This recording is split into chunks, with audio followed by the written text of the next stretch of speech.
What's on, ladies and gentlemen? My name's Ross, I like games, and today I want to tell you about something incredibly cool that has just been revealed for Star Wars Unlimited. It's a new type of product.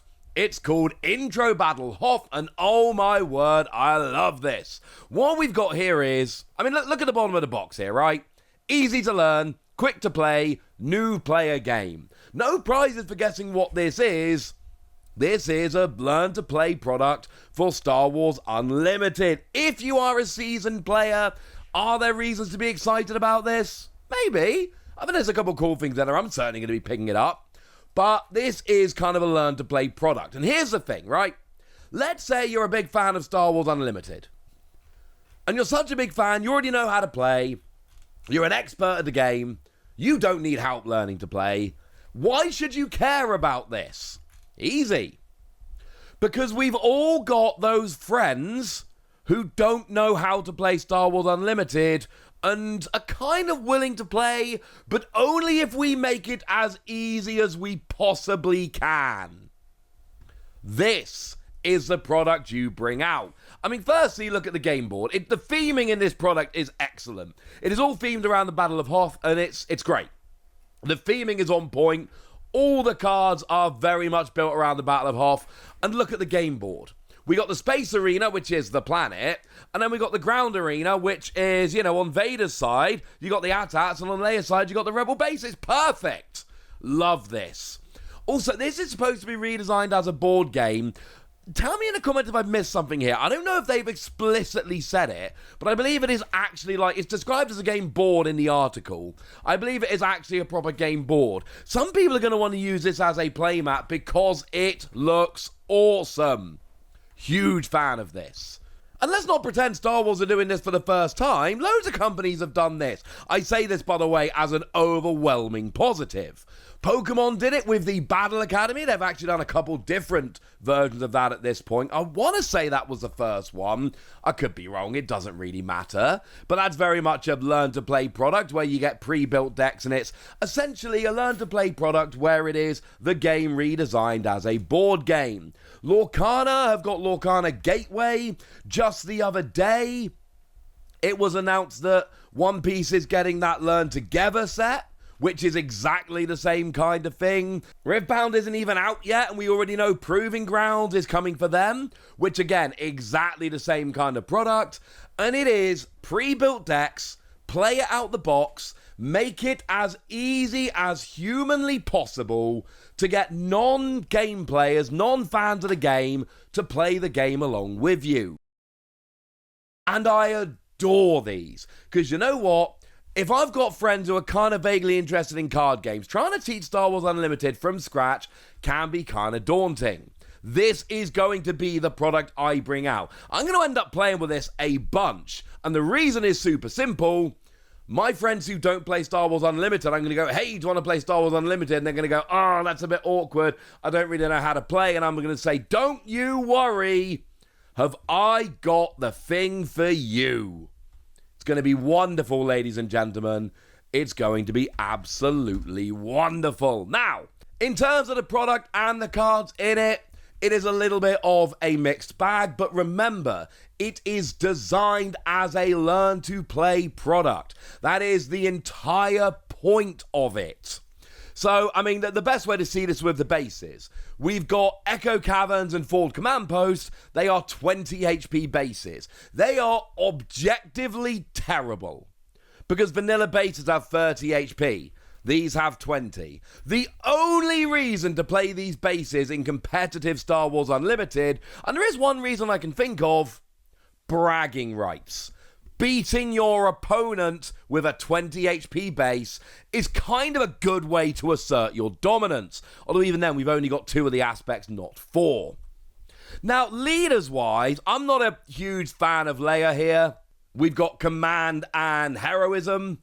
And we've got action, pay 1, exhaust, and you get to heal 1 from a friendly unit. When you control 5 resources, you can flip, and then you got a free 7, and on attack, heal 1 damage for a friendly unit, and 1 damage from another friendly unit. It's alright, but I don't really love it. I don't know if I'm going crazy. I like Vader. I like this leader because it's got an action, pay 1 and exhaust it to deal a damage to a base. I love dealing damage to bases. That's one of my favourite things to do in Star Wars Unlimited. I love dealing damage to bases. Every turn, if you've got a resource left over, an unassigned resource, I get to use it to just throw damage at a base? That seems kind of fun. And I'm sure somebody can come in with a really technical reason here as to why this is actually terrible. And, you know, we can compare it to the Vader leader from Spark of Rebellion. Same thing, but you deal a damage to a unit and a base if you played a villainy card this phase. So fine, but this Vader does deploy 1 turn earlier. Also has less strength, but let's ignore that. And, you know, we got Captain Phasma, who you can exert, and if you played a First Order card this phase, deal a damage to a base. So I kind of like not having to have played a specific card, all right? But I'm saying I don't hate this. Because also, when you're deployed on attack, you deal 2 damage to a base. Which seems fun. Because the Vader from Spark of Rebellion on attack, you deal 2 damage to a unit. Well, that's not the same thing. So I don't know. I like the Vader leader. I'm sorry, it's probably not good enough. But it deploys on 5, and it deals damage to base, and I don't think that's terrible.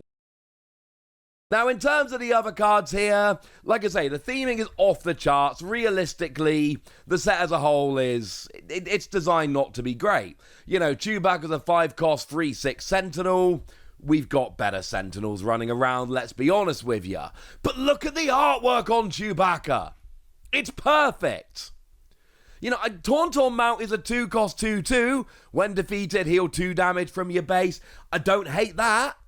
That seems alright. We got a Luke Skywalker, 7-cost 6/6 with Restore 2, and when played, deal 3 damage to a ground unit. Is it good enough to commit 7 resources? I don't know, but there at least seems to be a tiny bit of potential here. I'm not saying these cards are phenomenal. I'm saying that at least with some of these, I'm seeing a little bit of potential. Admiral Piet's a 4-cost 2/5 that on attack, if you control an aggression unit, you get to draw a card. Anytime I can draw, I'm happy. Drawing makes me happy. Hoth Lieutenant. When played, you're going to attack with another unit and it gets a 2 strength boost here.